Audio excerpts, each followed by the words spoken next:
నమస్తే. భారత్ వర్సెస్ పాకిస్తాన్ రాబోయే రోజుల్లో యుద్ధం జరగబోతుందా అన్న చర్చనే ప్రతి ఒక్కరూ మాట్లాడుకుంటున్నారు. అసలు ఏం జరుగుతోంది, ఏం జరిగే అవకాశం ఉంది, ఉన్న అవకాశాలు ఏంటి, ఒకసారి మాట్లాడదాం. సో ఈ అంశం మీద మాట్లాడడానికి ఈ అంశం గురించి తెలిసిన వాళ్ళు కావాలి, ఈ రంగంలో గురించి మాట్లాడే వాళ్ళు కావాలి. సో అందుకే నేను గతంలో యాంటీ టెర్రరిజం స్క్వాడ్గా పనిచేసిన, సిబిఐ జాయింట్ డైరెక్టర్గా పనిచేసిన లక్ష్మీనారాయణ గారిని మీ ముందుకు తీసుకురావడం జరిగింది. సో ప్రస్తుతం సార్ నా ముందున్నారు, పరిచయం అక్కర్లేదు. సార్ నమస్తే. నమస్తే. సో ముందుగా నిజంగానే యుద్ధం జరిగే అవకాశాలు, అంచనాలు ఏమైనా మీకు కనిపిస్తున్నాయా, జరగాల్సిన అవసరం ఉందా అన్నది ఒక చర్చ. దేశం అంతా ఈ అంశం చుట్టే తిరుగుతూ ఉన్నది, ఇదే మాట్లాడుకుంటున్నారు. రేపు ఏం జరగబోతున్నది, ఎప్పుడు చేయబోతున్నారు, యాక్షన్ ఎప్పుడు రంగంలోకి దిగబోతున్నారు, సో దానికి పాకిస్తాన్ రియాక్షన్ ఎట్లా ఉండే అవకాశం ఉంది. సో ఈ అంశం చుట్టే దేశం అంతా మాట్లాడుకుంటున్నది. సో మీ ఆలోచన, మీ అంచనా? భారత పాకిస్తాన్ మధ్య జరిగిన విభేదాలు కానీ యుద్ధాల గురించి కానీ ఒక 2 నిమిషాలు మాట్లాడుతాం. సార్, భారత్ పాకిస్తాన్కి మధ్య ఫుల్ ఫ్లెడ్జ్డ్ యుద్ధం అన్నవి ఒక 4 సందర్భాల్లో జరిగింది. మొదటిది 47 తర్వాత, ఎందుకంటే అప్పుడు అక్టోబర్ 47న వాళ్ళు ఈ ట్రైబల్ రూపంలో వచ్చి అక్కడ కాశ్మీర్లో ప్రాంతాన్ని ఆక్యుపై చేయడానికి ప్రయత్నించారు. అది మొదటి జరిగిన యుద్ధం. ఆ తర్వాత వచ్చేసి 1965వ సంవత్సరంలో పాకిస్తాన్ ఆపరేషన్ జిబ్రాల్టర్ అని స్టార్ట్ చేసింది. అక్కడ ఒక 2 నెలలు జరిగింది. ఆ సందర్భంలో కూడా మళ్ళా ఇంటర్నేషనల్ ఆర్గనైజేషన్స్ వచ్చి భారత్ పాకిస్తాన్ని అడ్డుకున్నాయి. ఆ తర్వాత తాష్కంట్ ఒప్పందం జరిగింది వీరిద్దరి మధ్య. లాల్ బహదూర్ శాస్త్రి గారు తాష్కంట్కు వెళ్ళడం, అక్కడ ఆయన ప్రాణాలు పోవడం, ఇవన్నీ కూడా మనం చూసాం ఆయన. సో అది తర్వాత వచ్చేసి 1971లో ఎప్పుడైతే ఈస్ట్ పాకిస్తాన్, ఏదైతే ఇప్పుడు బంగ్లాదేశ్ అంటున్నామో, అక్కడ బంగాలీల మీద జరుగుతున్న అన్యాయానికి భారతదేశం కూడా వాళ్ళ సపోర్టుగా వెళ్ళి ఒక 14 రోజులు జరిగిన యుద్ధంలో కొత్త దేశం బంగ్లాదేశ్ ఏర్పడింది. ఇందిరాగాంధీ గారి నేతృత్వంలో ఫీల్డ్ మార్షల్ మానిక్ షా గారి ఆధ్వర్యంలో జరిగిన 14 రోజుల్లో సుమారుగా 90,000 మంది పాక్ సైనికులను పట్టుకొని మళ్ళా వాళ్ళు. ఆ తర్వాత జరిగింది సిమ్లా ఒప్పందం 1970. ఆ తర్వాత జరిగిన ముఖ్యమైన యుద్ధం అంటే కార్గిల్. ఎప్పుడైతే అటల్ బిహారీ వాజ్పేయి గారు పాకిస్తాన్తో ఆ విధంగా సత్సంబంధాలు ఉండాలని బస్సు యాత్ర, తర్వాత వచ్చేసి అక్కడ సత్సంబంధాలు పెంచుకుంటుంటే వీరు వారి బుద్ధిని ఉపయోగించి మన కార్గిల్లో ఉన్న మన పోస్టులను ఆక్యుపై చేయడానికి ప్రయత్నించారు. 99లో జరిగిన ఇవి జరిగిన 4 ముఖ్యమైన యుద్ధాలు. ఆ తరువాత ఇటువంటి సంఘటనలు, ఏదైతే పెహల్గావ్లో జరిగిన సంఘటన ఉందో, ఇటువంటి సంఘటనలు జరిగాయి. ఆ సందర్భంగా కూడా భారత్ ఏ విధంగా స్పందించింది అన్నది కూడా ఒకసారి ఆలోచిద్దాం. 2001వ సంవత్సరం తీసుకుంటే మీరు డిసెంబర్ 13న భారత పార్లమెంట్ మీద అటాక్ చేశారు. ఆ తరువాత ఆపరేషన్ పరాక్రమ్ అని సుమారుగా 10 నెలలు 2 దేశాల మధ్య LOC లైన్ ఆఫ్ కంట్రోల్ దగ్గర అటువైపు పాకిస్తాన్ సైనికులు మోహరించారు, మనవాళ్ళు మోహరించారు. సుమారుగా 10 నెలలు ఈ విధమైన వాతావరణం సంభవించింది. ఆ తర్వాత మీరు చూసుకుంటే 2016 ఊరి అనే ప్రాంతంలో సుమారుగా 19 మంది మన సెక్యూరిటీ ఫోర్సెస్ని ఈ ఆతంకవాదులు, ఈ ఉగ్రవాదులు వచ్చి అక్కడ వాళ్ళని హత్య చేయడం జరిగింది. ఆ తర్వాత కూడా భారతదేశం సైన్యం వాళ్ళ LOCని దాటి అక్కడ లాంచ్ ప్యాడ్స్ ఏవైతే ఉన్నాయో టెర్రరిజం, వాటి మీద చర్యలు తీసుకోవడం జరిగింది.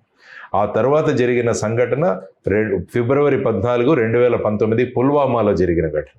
సుమారుగా 40 మంది CRPF మన సైనికులు వారు డ్యూటీ రిప్లేస్మెంట్కి వెళుతుంటే ఆ సందర్భంలో సూసైడ్ బాంబర్స్ని పెట్టి వాళ్ళ ప్రాణాలను కూడా తీసుకోవడం జరిగింది. ఆ తర్వాత 26 ఫిబ్రవరి 2019లో బాలాకోట్ అనే ప్రాంతంలో సర్జికల్ స్ట్రైక్స్ చేసి భారతదేశం అక్కడ ఉన్న టెర్రరిస్ట్ ట్రైనింగ్ సెంటర్స్ మీద ప్రభావం చూపించడం జరిగింది. ఆ తర్వాత ఈ మధ్యకాలంలో మీరు చూస్తే 2008వ సంవత్సరంలో 26/11 ముంబైలో వాళ్ళు చేసిన అటాక్స్ ఇవి కూడా ఉన్నాయి. ఆ తర్వాత కూడా మళ్ళీ ఈ విధమైన వాతావరణం భారత్ పాకిస్తాన్ మధ్య జరిగింది. ఆ తర్వాత మీరు సివిలియన్స్ మీద అటాక్స్ చూసుకున్నా కూడా 2000 నుంచి మీరు అంచనా వేస్తే సర్వసాధారణంగా ఎప్పుడైతే ఈ అమర్నాథ్ యాత్ర జరుగుతుందో ఆ సందర్భంలో అనేక సార్లు ఈ విధంగా టెర్రరిస్టులు వచ్చి అక్కడ యాత్రికులను చంపివేయడం కూడా జరిగింది.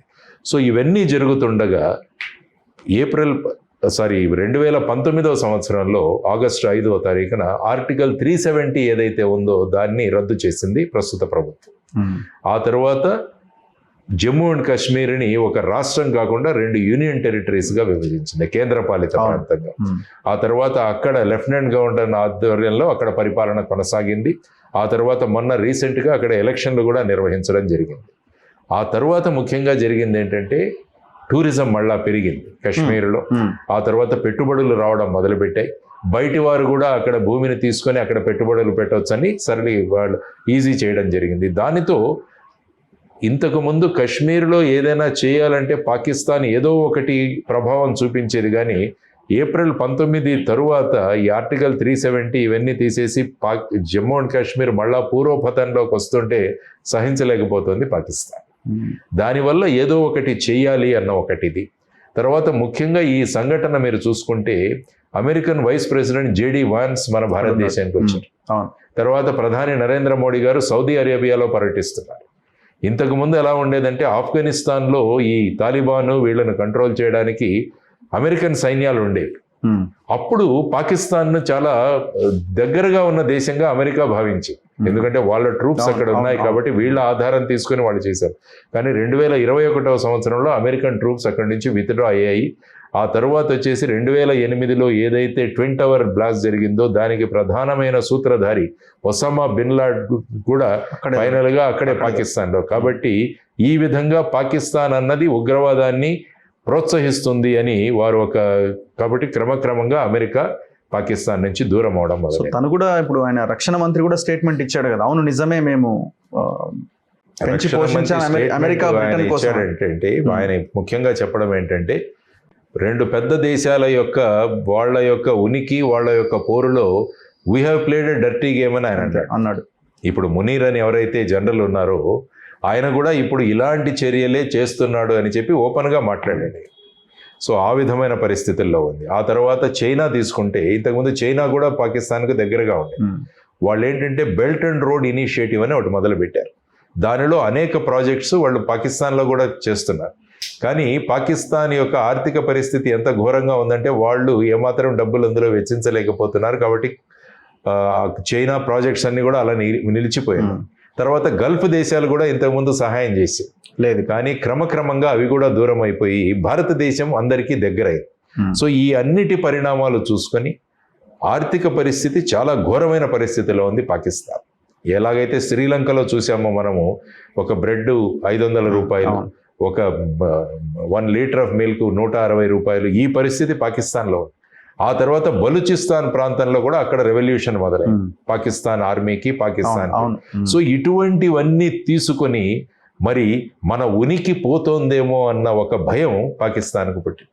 అందుకనే మొన్న ఏప్రిల్ 15వ తారీఖున జనరల్ మునీర్ మాట్లాడుతూ ఆయన ఏమన్నాడంటే భారతదేశానికి పాకిస్తాన్కి ఏమాత్రం సారూప్యం లేదు. భారతదేశంలో మతాలు వేరు, మా మతం వేరు.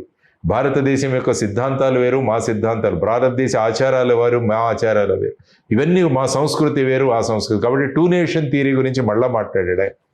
మాట్లాడి మళ్ళా కశ్మీర్ గురించి మాట్లాడడం మొదలుపెట్టాడు. మన శరీరానికి ఏ విధంగా జుగులర్ వెయిన్ అని ఉంటుంది, అంటే అది మన మస్తిష్కం నుంచి గుండెకు రక్తం తీసుకువెళ్లే నాడి. అది మాకు ఏ విధంగా శరీరానికి జుగులర్ నాడి ఎంత ప్రధానమో పాకిస్తాన్కు కశ్మీర్ అంత ప్రాధాన్యం అని చెప్పి మనం మాట్లాడాడు.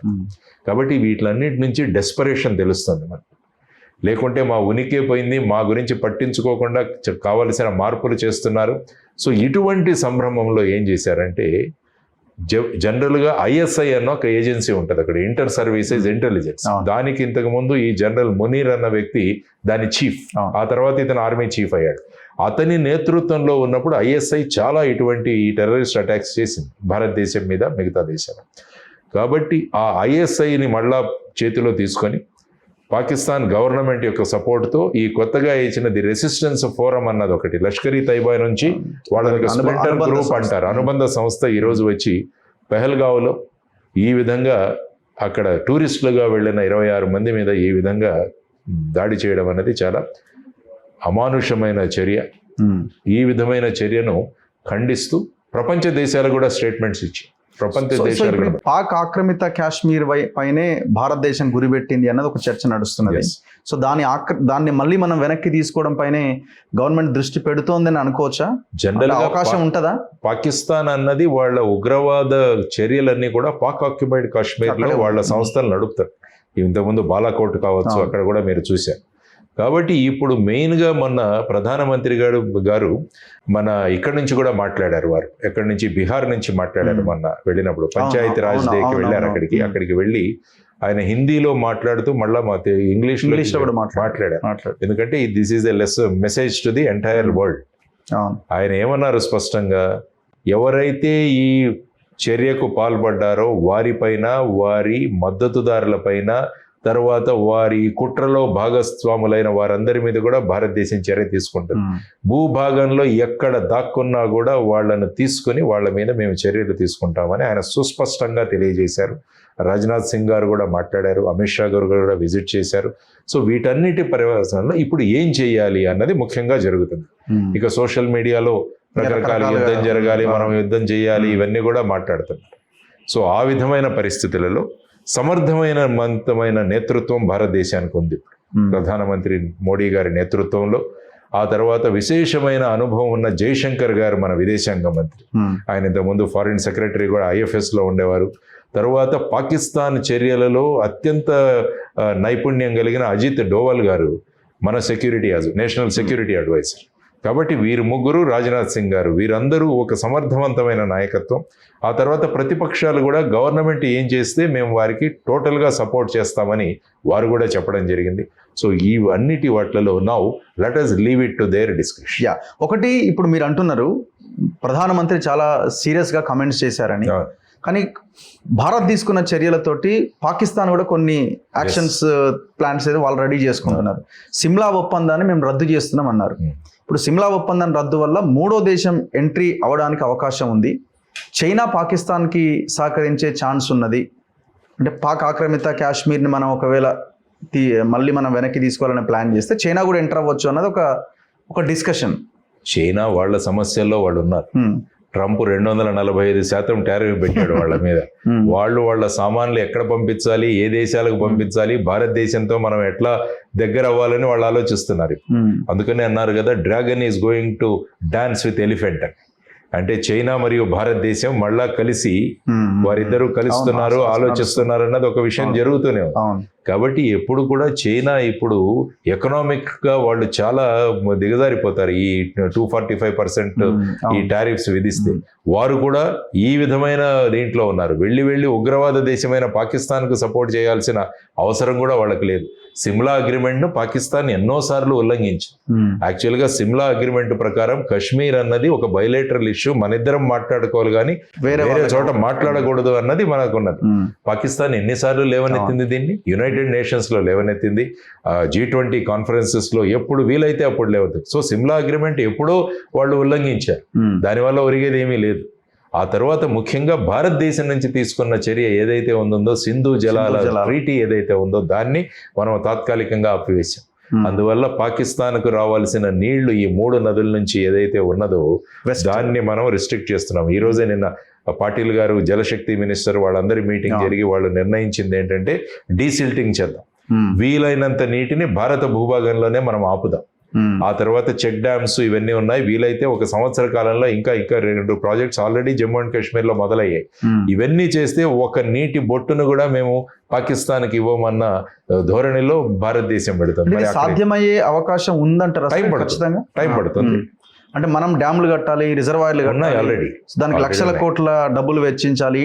ఆల్రెడీ 2 ప్రాజెక్ట్స్ నడుస్తున్నాయి కాశ్మీర్. యాక్చువల్ గా చూసుకుంటే మనం 75% నీళ్లు మనమే వాడుతున్నాం, పాకిస్తాన్కి ఇచ్చేది 25%. ఈ 25% కూడా నిలుపుదల చేయవచ్చు. డీసిల్టింగ్ చేస్తే ఏమవుతుంది, ఆటోమేటిక్గా కెపాసిటీ పెరుగుతుంది, నీళ్లు ఆటోమేటిక్గా మన భూభాగంలో ఉంటాయి. సో ఆ విధంగా ఇదేంటంటే ఒక స్ట్రాటజీ, దౌత్యపరంగా మనం స్ట్రాటజీ పెట్టాము, ఈ వాటర్ ట్రీటీ పెట్టాము, ఆ తర్వాత వాళ్ళ వీసాస్ రద్దు చేశాము, ఆ తర్వాత వచ్చేసి వాళ్ళ అటారీ బార్డర్ ని మనం క్లోజ్ చేశాము, తర్వాత సార్క్ నేషన్ లో ఇచ్చిన వీసాలన్నీ తర్వాత వాళ్ళ ఎంబసీస్ లో ఉన్న వాళ్ళని కూడా తిరిగి పంపించేస్తున్నాము. ఇది ఒక మార్గం. రెండవ మార్గం వచ్చేసి మనము మిలిటరీ పరంగా ఏం చేయాలి, తర్వాత ఇంటర్నేషనల్ ప్రెషర్ ఏ విధంగా తీసుకురావాలన్నది కూడా ప్రధానమైనది. ఎందుకంటే ఇప్పుడు మన 26/11 కాదు 7/11 మీరు చూసుకుంటే అమెరికాలో జరిగిన 9/11 లో జరిగిన ఆ ట్విన్ టవర్ దాడిలో ఇంకా కొంతమంది ఫ్యూజిటివ్స్ ఎవరైతే ఉన్నారో వాళ్ళు ఇంకా పాకిస్తాన్ లోనే ఉన్నారు. కాబట్టి వాళ్ళను కూడా తీసుకురావాలని అమెరికా కోరుతుంది. అమెరికా యొక్క తులసి గారు కూడా మాట్లాడారు. అవును. వారు ఏమన్నారు, America is with India, go head అని వారు అన్నారు. అనేక దేశాలు మనకు సపోర్ట్ చేస్తున్నాయి. కాబట్టి ఇంటర్నేషనల్ లెవెల్లో కూడా మనం ఒక ఐక్యతను తీసుకొచ్చి పాకిస్తాన్లో ఉన్న ఉగ్రవాద సంస్థలన్నింటి మీద యాక్షన్ తీసుకోవడానికి ఇది మంచి అవకాశం. ఇంతకు మించిన అవకాశం మళ్ళీ గతంలో లేదు, మళ్ళీ రాదేమో. రాదు. కాబట్టి దీన్ని అవకాశాన్ని మనం వినియోగించుకుంటున్నాం. ఆ ప్రకారంగా వాళ్ళు చేస్తున్నారు. మన ఇండియన్ డిప్లొమసీ ఏదైతే ఉందో వాళ్ళు ఆ విధంగా అంతర్జాతీయం. మనకి ఎప్పటి నుంచో మనం కోరుకుంటున్న ఇద్దరు ఉగ్రవాదులు అక్కడ ఉన్నారు. ఒకరు దావూద్ ఇబ్రహీము, ఇంకోటి వచ్చేసి మౌలానా మసూద్ అజర్. వీళ్ళను కూడా తీసుకొచ్చేయడానికి ఈ ప్రయత్నాలు, ఈ సమయంలో అదే ప్రయత్నం చేయాలి మనం ఖచ్చితంగా. సో ఇటువంటి పరిస్థితులలో భారతదేశం, ఎందుకంటే పాకిస్తాన్తో డైరెక్ట్గా యుద్ధం పెట్టుకుంటే గెలుస్తాం మనం, కానీ ఆ భూభాగాన్ని ఏం చేయాలి మనం? ఆల్రెడీ ఎకనామిక్గా ఎంత దారుణంగా ఉన్న పరిస్థితిలో వాళ్ళని తీసుకొని మన వనరులన్నీ మళ్ళా వాళ్ళకి ఇచ్చి అక్కడ ఏం ఉద్ధరిస్తాం చెప్పండి? మనం 3వ స్థానానికి వెళుతోంది భారత ఎకానమీ. 5 ట్రిలియన్ ఎకానమీ దిశగా మనం ముందుకు వెళ్తాం. చేయాల్సినది ఏంటంటారు మరి? ఒకవేళ టెర్రరిజం దీని మీద మనం ఏ విధంగా ఉక్కుపాదం మోపగలగాలన్నదే మన first priority. Military option is always they. తర్వాత ఏంటి, పాకిస్తాన్ ఎక్స్పోర్ట్స్ని మీరు క్లోజ్ చేయగలుగుతారా? పాకిస్తాన్కు ముఖ్యంగా వాళ్ళు చేస్తున్న ఎగుమతుల్లో రైస్ మరియు టెక్స్టైల్స్, ఈ రెండిటిని గనక మనం ఆపగలిగితే, ఏ దేశాలకైతే పాకిస్తాన్ ఎక్స్పోర్ట్ చేసి ఆదాయం సంపాదిస్తుందో ఆ దేశాలకు పాకిస్తాన్ యొక్క నిజస్వరూపం చూపించి వాళ్ళ బదులు మేము ఎక్స్పోర్ట్ చేస్తామని చెప్పి, మన దగ్గర కూడా రైస్ విపరీతంగా మనం ఎక్సెస్లో ఉంది, మన దగ్గర టెక్స్టైల్స్ కూడా ఉన్నాయి మన దగ్గర. దాన్ని గనక మనం చేయగలిగితే వాణిజ్యపరంగా కూడా పాకిస్తాన్ని మనం స్క్వీజ్ చేసేయచ్చు. ఆ తర్వాత వాళ్లకున్న కరాచీ పోర్ట్ కానీ గదాఫీ పోర్ట్ కానీ వీటి మీద కనుక మనం చర్యలు తీసుకొని మన నేవీ ద్వారా అక్కడ సరఫరాలను కూడా మనం అడ్డుకోగలిగితే ఏమవుతుంది అంటే వాళ్ళను టోటల్గా ఐసోలేట్ చేసే అవకాశం ఉంటుంది. కాబట్టి ఈ విధంగా అష్టదిగ్బంధనం చేసే ప్రయత్నంలో భారతదేశం. ఇంకొక ప్రధానమైన ప్రశ్న, మొన్న జరిగిన అటాక్లో భద్రతా వైఫల్యం కూడా ఉంది అన్న ఒక చర్చ ఉన్నది. ఇంటెలిజెన్స్ వైఫల్యమా, లేకపోతే నిఘా వర్గాలు హెచ్చరించిన తర్వాత కూడా యాక్షన్లోకి వెళ్ళకపోవడమా, ఏదో గ్యాప్ అయితే ఉంది అన్న ఒక చర్చ అయితే చాలా బలంగా ఉంది. డెఫినెట్ మీకు అనిపిస్తున్నదా? ఎందుకంటే ఇటువంటి చర్యలు తీసుకునే ముందు కొన్ని సిగ్నల్స్ వస్తాయి మనకి ఎప్పుడు. సో ఆ విధంగా మీరు చూస్తే పెహల్గావ్లో ఏదో జరుగుతుందన్న ఇంటెలిజెన్స్ ఇన్పుట్ అన్నది ఒకటి ఉందని చెప్పేసి పేపర్లో వచ్చిన వార్త. ఆ తర్వాత పాకిస్తాన్ మద్దతుదారులు, ఈ ఉగ్రవాదుల సపోర్టర్లు ఎవరో కొంతమంది పెహల్గామ్లో వెళ్ళి అక్కడ ఉన్న లాడ్జెస్ను కూడా రెక్కీ చేశారని విన్నా. మనకి ఎలా అయితే 26/11లో ముంబైలో కూడా ఇంపార్టెంట్ తాజ్ హోటల్, ఈ ప్రాంతాల్లో కూడా వాళ్ళు రెక్కీ చేశారు. ఓకే, ఇప్పుడు రానాని తీసుకొచ్చాము, హెడ్లీ ఉన్నాడు, వీరందరూ కూడా అక్కడ యాక్టివేట్ అయ్యారు వీళ్ళంతా కూడా. సో ఆ పరిస్థితులు జరిగాయన్నది ఇంటెలిజెన్స్ ఇన్పుట్. ఆ తర్వాత మరి అక్కడ సెక్యూరిటీ ప్రజెన్స్ లేదేంటి అన్నది కూడా ఒకటి. అంటే ఇంతమంది పెద్ద పెట్టున మీకు అక్కడ పర్యాటకులు వెళుతున్నప్పుడు కనీసం ఆ ప్రాంతంలో కవర్ ఇవ్వడము, లేకుంటే ఆ ప్రాంతంలో సెక్యూరిటీ ఫోర్సెస్ ఉండడము అన్నది జరుగుతుంది. సో దాని మీద కాన్ఫ్లిక్టింగ్ రిపోర్ట్స్ వస్తాయి. అంటే ఇప్పుడు అనడం ఏంటంటే యూనియన్ టెరిటరీ అడ్మినిస్ట్రేషన్ ఏదైతే ఉందో అందులో పోలీసు తర్వాత ఇవన్నీ కూడా కేంద్ర ప్రభుత్వం కింద ఉంటాయన్నది ఒక వాదన వినిపిస్తుంది. ఎలాగైతే మనం ఢిల్లీలో చూస్తే, ఢిల్లీలో కూడా యూనియన్ టెరిటరీ కానీ అక్కడ ప్రజాప్రభుత్వం ఉంది. కానీ అక్కడ ఢిల్లీ ప్రభుత్వం కింద లా అండ్ ఆర్డర్ ఉండదు, కేంద్ర హోమ్ మినిస్ట్రీ కింద ఉంటుంది. లెఫ్టినెంట్ గవర్నర్, కేంద్ర హోమ్ మినిస్ట్రీ. కాబట్టి అటువంటిది ఇక్కడ ఏదైతే ఉంది అన్నది కూడా కొన్ని వాదోపవాదాలు వినిపిస్తుంది. తర్వాత అక్కడున్న ప్రభుత్వానికి వారికి ఏ విధమైన నియంత్రణ లేదు. సో ఈ విధమైన సమన్వయం ఏదైనా లోపించిందా అన్నది కూడా ఒకటి. ఎందుకంటే ఆ ప్రాంతంలో కనుక సెక్యూరిటీ ఫోర్సెస్ వీళ్ళుంటే ఈ ఇన్సిడెంట్ జరిగేది కాదు ఖచ్చితంగా. అట్లీస్ట్ వాళ్ళకు కవర్ ఇస్తారు మామూలుగా. అమర్నాథ్ యాత్రికులకు కూడా టోటల్ కవర్ ఉంటుంది వాళ్ళు వెళుతున్నారు. ఇప్పుడు ఒక షాట్ జరిగినప్పుడు సౌండ్ కూడా వస్తుంది కదా, ఆ సౌండ్ ఎక్కడి నుంచి వచ్చిందని ప్రాంతాన్ని గురించి వాళ్ళు వర్ణిస్తే ఇక్కడ నుంచి సుమారుగా 4-5 కిలోమీటర్ల దూరంలో అక్కడ ఫారెస్ట్ డిప్లాయ్మెంట్ ఉంది, మన ఆర్మీ డిప్లాయ్మెంట్. కానీ ఈ ప్రాంతానికి రావాలంటే ఎటువంటి వాహనాలు ఇటువంటివి వెళ్ళలేవు. అక్కడ కాలినడకన వెళ్ళాలి, ట్రెక్కింగ్ చేయాలి, ఆర్ పోనీ అంటే హార్స్ బ్యాక్ మీద వెళ్ళగలగాలి. సో అక్కడ ఏమంటున్నారంటే కొన్ని రిపోర్ట్స్ ఏంటంటే ఆ ప్రాంతానికి వెళ్ళాలంటే పోలీస్ పర్మిషన్ ఉండాలి అన్నది ఒకటి మాట్లాడుతున్నారు. కానీ ఈసారి ఎటువంటి పోలీస్ పర్మిషన్ తీసుకోకుండానే ఆ టూరిజం ఆపరేటర్స్ ఎవరైతే ఉన్నారో వాళ్ళు వీళ్ళందరినీ అక్కడికి తీసుకోవాలి. కాబట్టి భారతదేశం మళ్ళా మన ఇంటర్నల్ గా కూడా ఇవన్నీ కూడా చర్చించాలి. ఎక్కడైతే సెక్యూరిటీ ల్యాప్సెస్ అయ్యాయా, మన దగ్గర నుంచి ఎక్కడైనా ఉందా, భవిష్యత్తులో ఇలాంటివి జరగకుండా కూడా మనం కాపాడుకోగలగాలి. ఇది కూడా ఒక డిస్కషన్. ఎందుకంటే first of all you have to set your home right. మన ఇంటిని మనం సరిగైన దీంట్లో పెట్టుకోవాలి అన్నది. సో ఈ అనాలిసిస్ కూడా జరుగుతోంది. తర్వాత అంతర్జాతీయ మిగతా దేశాలకు కూడా వాళ్ళ టెక్నికల్ ఇన్పుట్స్ ద్వారా పాకిస్తాన్ ప్రతిసారి కూడా మా ఇన్వాల్వ్మెంట్ లేదు అంటూ, ఈవెన్ 26/11 కూడా అదే అన్నారు వాళ్ళు, ఊరి సంఘటనలో కూడా అన్నారు, తర్వాత పుల్వామా ఘటనలో కూడా ఇది మా ప్రమేయం లేదన్నారు. కానీ భారతదేశం ప్రతిసారి కూడా వాళ్ళ ప్రమేయం ఎలా ఉందో అన్నది మన టెక్నికల్ ఎవిడెన్స్ ద్వారా ప్రపంచ దేశాలకు ప్రజెంట్ చేస్తూనే ఉంది. సో ఇప్పుడు భారతదేశానికి ఫేవరబుల్గా ఉన్న అన్ని దేశాల్లోనూ కూడా పాకిస్తాన్ యొక్క నిజ స్వరూపాన్ని చూపించాల్సిన ఒక స్ట్రాటజీతో భారతదేశం వెళుతోంది. ఖచ్చితంగా యాక్షన్ ఏదో తీసుకోవాలో వాళ్ళు తీసుకుంటారు. మీరు చూసుకుంటే పుల్వామా సంఘటన కూడా February 14న జరిగింది. సర్జికల్ స్ట్రైక్ 26 February జరిగింది. 12 రోజుల తరువాత ఆ స్ట్రైక్స్ జరిగాయి. కాబట్టి భారతదేశం అనుభవమైన నాయకత్వం, భారతదేశాన్ని ముందుకు తీసుకువెళ్లాల్సిన తత్వం, ఆ తర్వాత ఈ సంఘటన ఏదైతే ఉందో దాని మీద ప్రభుత్వం ఖచ్చితంగా చర్యలు తీసుకుంటుందన్నది నేను అనుకుంటాను. సో ఇంకొక మెయిన్ థింగ్, మీరు మాత్రమే ఇది ప్రజలకు మెసేజ్ ఇవ్వగలుగుతారేమో నేను అనుకుంటున్నాను. సోషల్ మీడియాలో కానీ బయట కానీ మతం చుట్టూ కూడా కొంత వ్యాఖ్యలు నడుస్తూ ఉన్నాయి. అప్పుడు బాధితులు ఎవరైతే ఆ భర్తలు చనిపోయిన భార్యలు కానీ ఆ పిల్లలు కానీ, సో మమ్మల్ని చంపింది ముస్లింలే, కాపాడింది కూడా ఒకరిద్దరు ముస్లింలే మమ్మల్ని కాపాడారన్న స్టేట్మెంట్స్ అక్కడి నుంచి వినిపిస్తున్నాయి.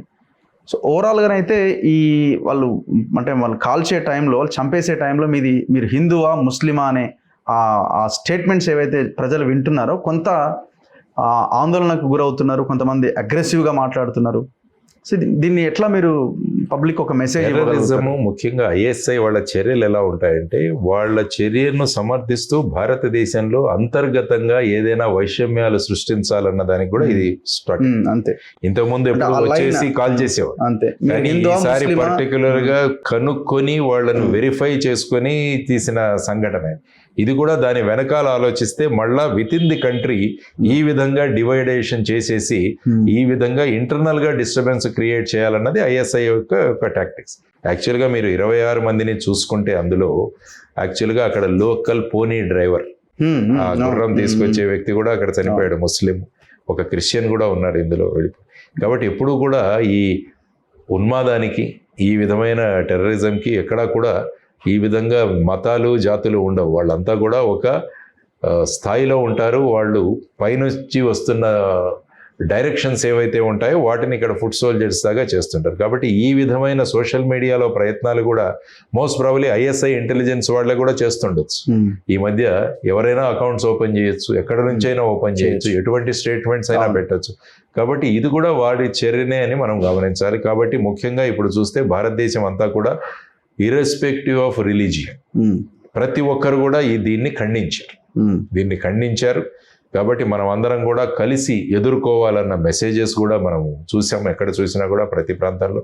నిన్న శుక్రవారం జరిగిన నమాజ్లో జరిగిన ఈ ప్రార్థనల్లో కూడా చాలా మంది ఈ బ్లాక్ బ్యాండ్స్ పెట్టుకొని వెళ్ళారు. పాకిస్తాన్ ముర్దాబాద్ అన్న ఇవి కూడా చేశారు.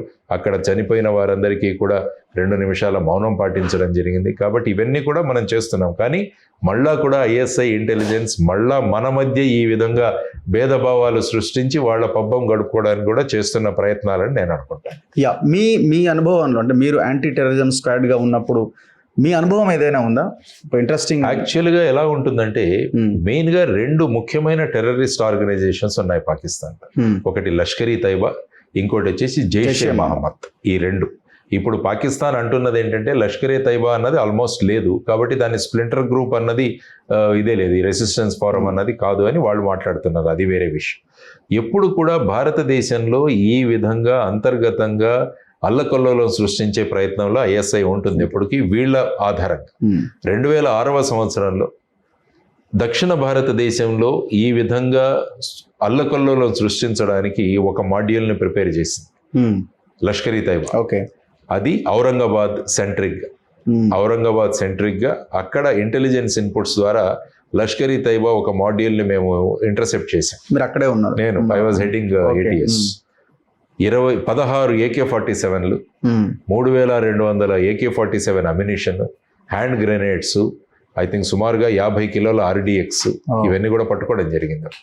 దాని వెనకాల ముఖ్యంగా మరాఠ్వాడా ప్రాంతంలో ఔరంగాబాదు, బీడ్, జాల్నా ఈ ప్రాంతంలో అనేక మంది యువతరాన్ని వాళ్ళు మిస్గైడ్ చేసి వాళ్లను ఇరాన్ మార్గంలో పాకిస్తాన్కి తీసుకువెళ్ళి ట్రైనింగ్ ఇచ్చి వాళ్ళందరినీ ఇక్కడికి మళ్ళా పంపించి వాళ్లకు ఈ ఆర్మ్స్ సరఫరా చేసి మొత్తం దక్షిణ భారతదేశంలో వాళ్ళు అల్లకల్లోలం సృష్టించడానికి ఈ ప్రయత్నాలు జరుగుతున్నాయి.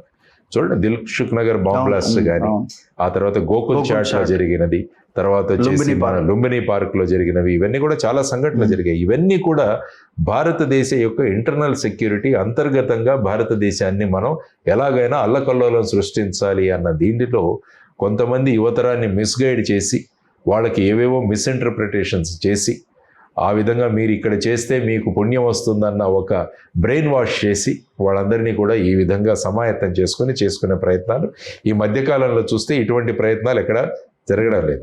అయినా కూడా మనం అప్రమత్తంగా ఉండాలి. ఈ స్లీపర్ సెల్స్ అనే ఉంటాయి ఇక్కడ కూడా. ఈ చిన్న చిన్న వాళ్ళు సానుభూతి పరులు వీళ్ళంతా ఉంటారు. కాబట్టి వాళ్ళ పట్ల అప్రమత్తంగా ఉంటూ భారతదేశం యొక్క ఇంటర్నల్ సెక్యూరిటీని కూడా చూసుకోవడం, ఈ విధంగా అక్కడ బార్డర్లో టెన్షన్ పెట్టి ఈ తర్వాత ఇంటర్నల్గా కూడా చేసే ప్రయత్నాలు ఐఎస్ఐ చేస్తుంటారు. కాబట్టి security forces, national investigating agency NI ఇవన్నీ కూడా తగిన సూచనలు సలహాలు ఇస్తున్నాయి.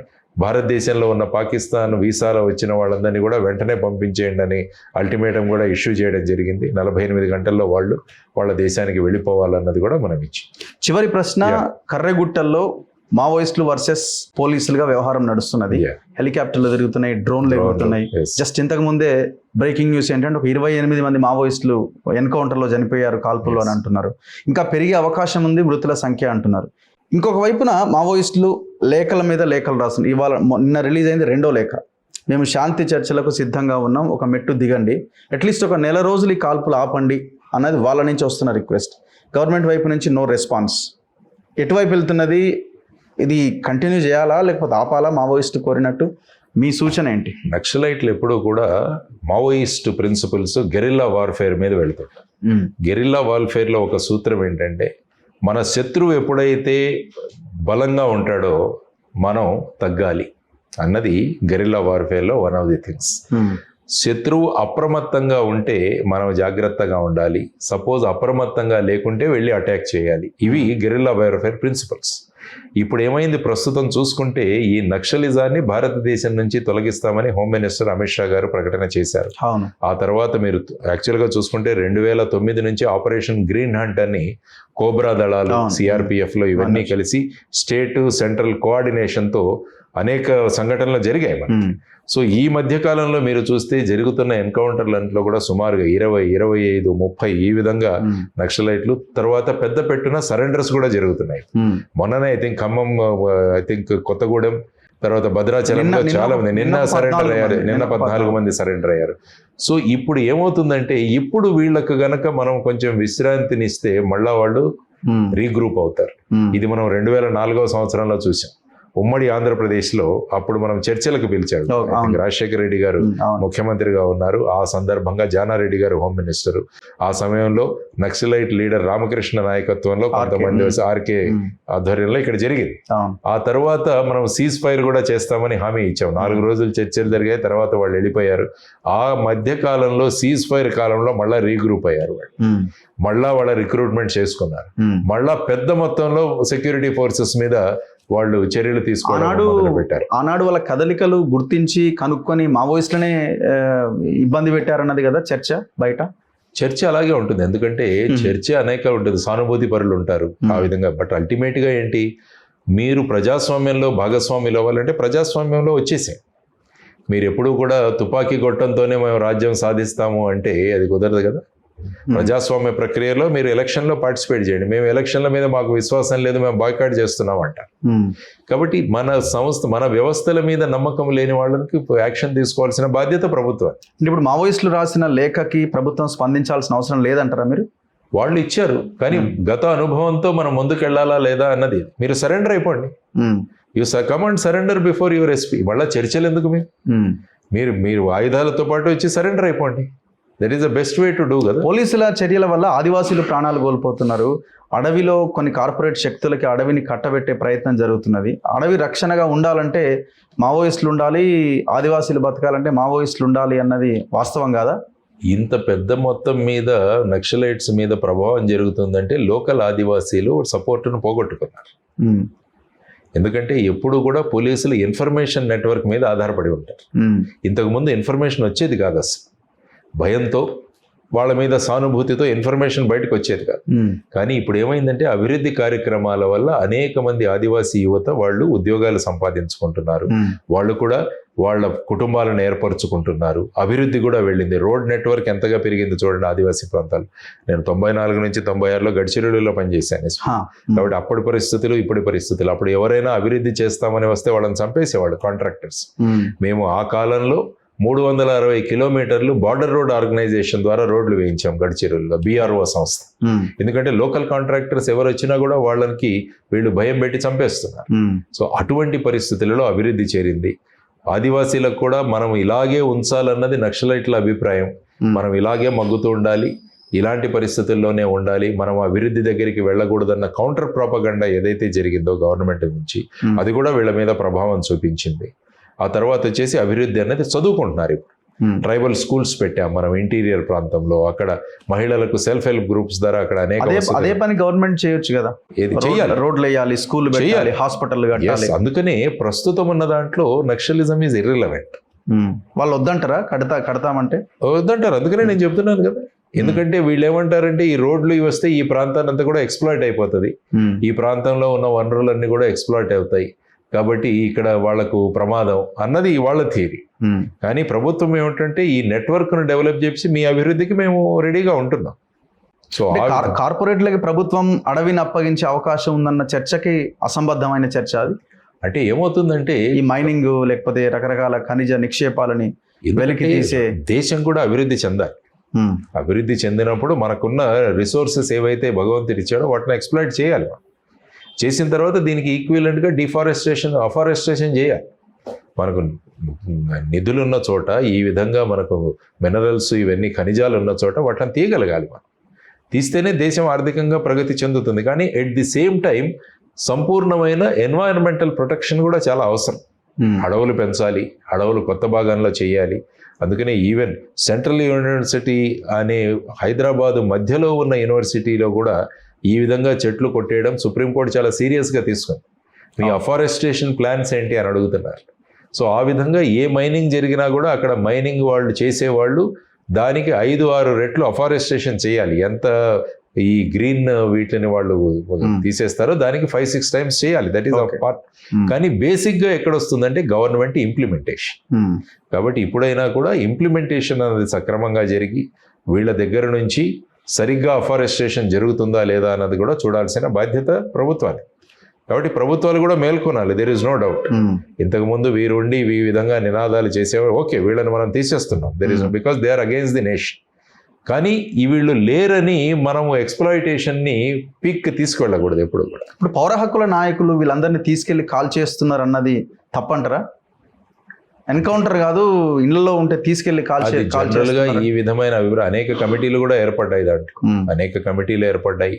అనేక సుప్రీంకోర్టు, హైకోర్టు నుంచి కూడా వాళ్ళ ఒక ఇన్వెస్టిగేటింగ్ ఏజెన్సీస్ను కూడా వాళ్ళు ఏర్పాటు చేయడం జరిగింది. ఇవన్నీ కూడా సహజంగా వీళ్ళు ఏమంటారు, మరి పోలీసులను నక్సలైట్లు చంపుతున్నప్పుడు అప్పుడు మరి ఎవరు మాట్లాడరే వీళ్ళు? పౌర హక్కుల రెండు వైపులా హింసే ఎప్పుడు కూడా. మరి ప్రాణమే కదా, అంతే కదా. ఈ ప్రాణాన్ని మీరు తీస్తున్నప్పుడు మీరు అంటారు, మరి పోలీసుల ప్రాణాలు వెళుతున్నప్పుడు మరి మాట్లాడరే. సో అదే దట్స్ ఎ డ్యూయల్ పాలసీ. అంటే మీ ఐడియాలజీని మీరు చెప్పేదాన్ని వ్యతిరేకించే వాళ్ళు, ఆయన మాజీ పోలీస్ అధికారి ఇంతకంటే ఎక్కువేం మాట్లాడతారు అన్న వాళ్ళకి మీరు ఏం ఆన్సర్ చెప్తారు? వీళ్ళ ఉద్దేశాలు ఏంటి అన్నది మనం ఆలోచించాలి. Okay, they are against the nation. ప్రజాస్వామ్య ప్రక్రియలో వాళ్ళు భాగస్వాములు అవ్వడానికి సిద్ధంగా లేరు. వచ్చేసేయండి, మీరు సరెండర్ అయిపోయి వచ్చేసేయండి. You surrender yourself and come and be part of the. ఇప్పుడు ఎంతమంది సరెండర్ అయ్యారు, చాలా మంది. వాళ్ళ హెడ్ మీద వాళ్ళు ఇవి కూడా బహుమతులు రివార్డ్స్ డిక్లేర్ చేశారు. చాలా మంది ఆ రివార్డ్స్ తీసుకుని వాళ్ళు రీసెటిల్ అయిన వాళ్ళు ఉన్నారు చాలా మంది. కాబట్టి ఆ ఆపర్చునిటీ ఉంది మనకి. సో ఆ విధమైన అవకాశాన్ని వినియోగించుకోండి. ఎందుకంటే గత అనుభవం మీతో చర్చలు జరిపిన తర్వాత ప్రభుత్వం ఏ విధంగా మళ్ళా అనేక ప్రభావాలు వాళ్ళు చూపించగలిగారో, మరి మళ్ళా ప్రభుత్వం దానికి సిద్ధంగా ఉండదు. So you surrender your self, that is the best way of doing things అన్నది ప్రభుత్వం దగ్గర నుంచి వాళ్ళు చెప్తున్న విషయం. Anyway, thank you sir. So ఇది జేడి లక్ష్మీనారాయణ గారితో స్పెషల్ ఇంటర్వ్యూ. చూస్తూనే ఉండండి మన తొలి వెలుగు.